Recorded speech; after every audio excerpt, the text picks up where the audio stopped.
Warriors, so much going on today, especially in my hometown of New York City, but we must talk about Jay-Z. Yes, the rapper. It was announced just this weekend that an amended federal lawsuit that named Puff Daddy, P. Diddy, or as I like to call him, Dirty Diddy, also will now include Jay-Z. Shawn Carter is his real name. Let's talk about what you should really be looking at here. First of all, a review of the facts we know about. This story is allegedly from, at the time, a 13-year-old girl in the year 2000, 24 years ago, who somebody, according to everything I'm reading, somebody gave her a ride to Radio City Music Hall to lurk outside of the VMA, the Video Music Awards. Remember those? Happening, used to be a big deal 24 years ago. And according to her testimony, she is not named. Again, this is an anonymous person. It's 24 years later. She was 13 at the time. I want to know who drove her there, dropped her off, seemingly alone. And she says that she had no ticket to the event, but wanted to see if she could get in or get invited to some of the after parties. And she went up to different limo drivers, asking them questions and seeing what she could finagle out of people. This is her story, not my story. She says she was approached by a driver for Dirty Diddy, who said, okay, wait here after the awards. I will pick you up. And she said she was driven to a white house with a circular driveway, but she doesn't have any more details. Nothing like it's New Jersey, it's Westchester, it's Long Island, nothing. She is being represented by this Tony Buzbee. Listen, we at the Warriors always support survivors, believe what survivors, victims say first.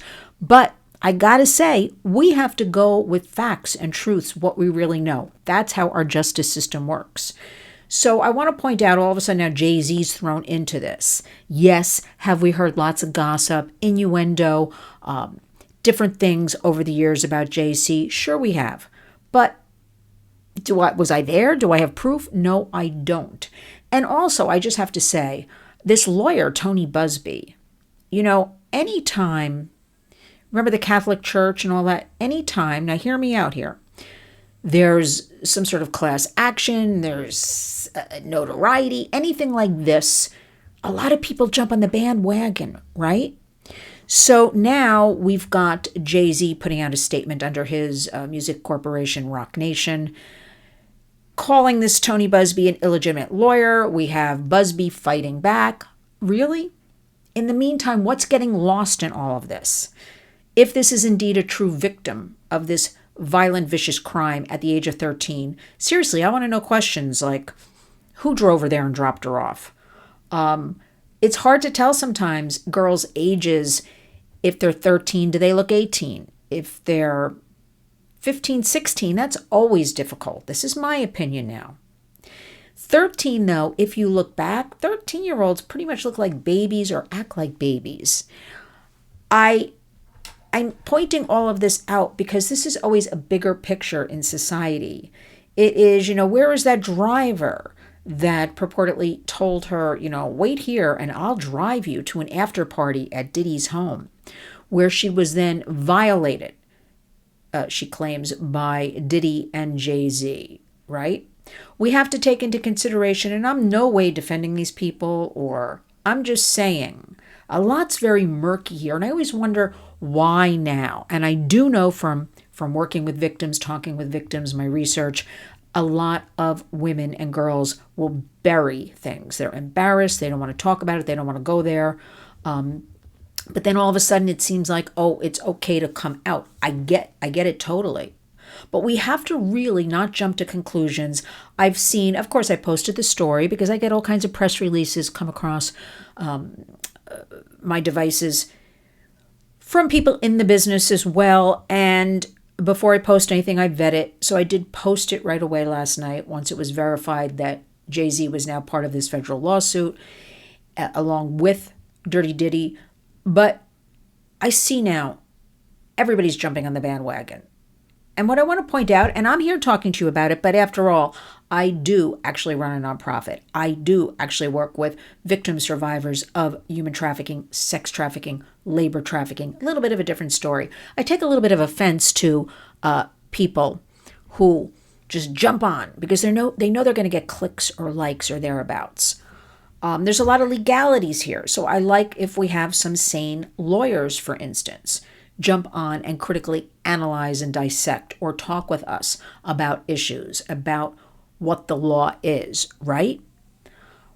But I'm very concerned that all of this, the noise, the distraction, let the lawsuit stand where it is, let us, go to court. I don't believe, in my opinion, that Dirty Diddy, it is slated for May, the trial.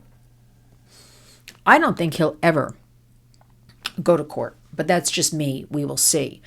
But in the meantime, it does such disservice to real victims, real work trying to be done, because everybody they still think it's so glamorous. I bet you right now, if I said you can meet Dirty Diddy, you can meet Jay-Z, you can hang out with them, 99.9% of the people would say, oh yeah, let me go. That would be men and women. What does that say about society? So we know that there's glamour, money, perceived, all of this, the music business with this story. But what about the real victims? The ones that I was told one time in Washington, D.C. are throwaway victims, from broken homes or no parents or runaways that nobody cares about. How disgusting is this?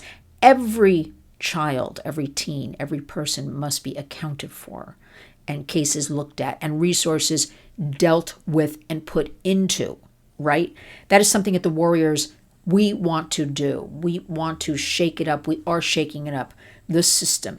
Get in there. And I am a warrior fighting. I gladly wear the badge because I'm seeing things right now. And I got to say, I see even, let me digress for a second, a new administration coming in. And suddenly it has become cool.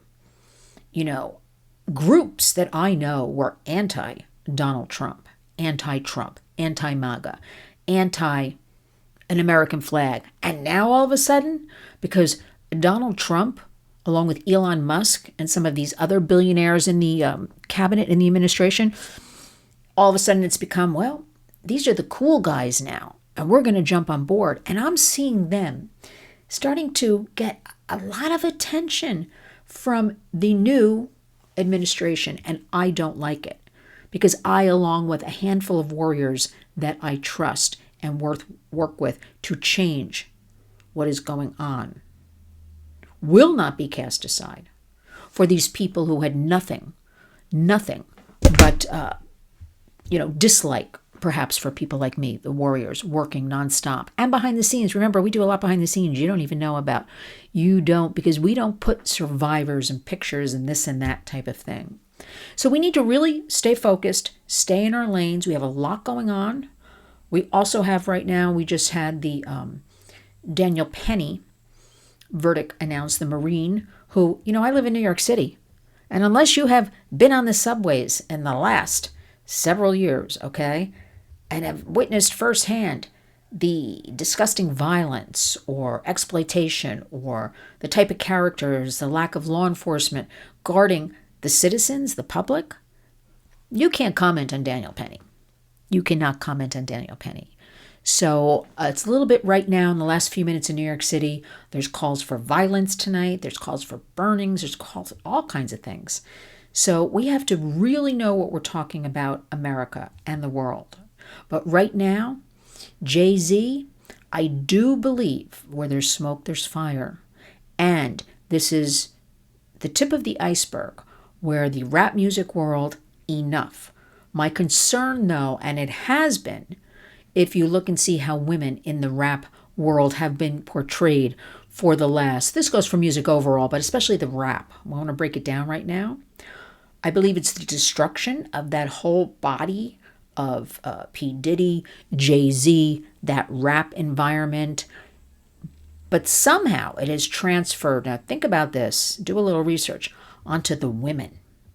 the women in the rap world who started coming out, in less than underwear, okay, with dirty lyrics, with, you can be like me, girls, women, you can do it like this, gladly selling themselves through their music and lyrics, to these male rappers.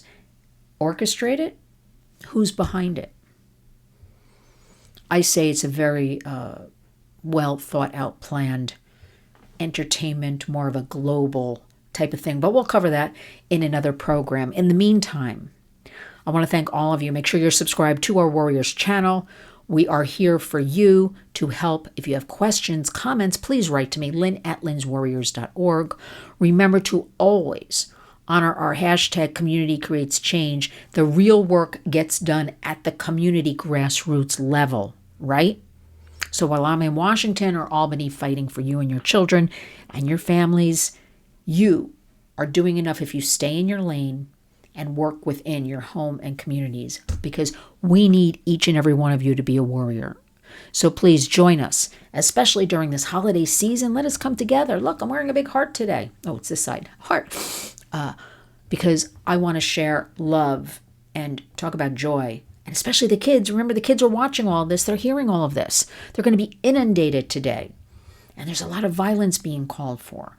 And then we've got the music, and we've got this, and we've got that. And their little minds can't absorb this, whether you realize it or not. Kids are smart. Kids are listening. Kids are watching. So let's all come together, honor our hashtag @TheWarriors, Community Creates Change. And each and every day, I want you to get up and go out and be a warrior.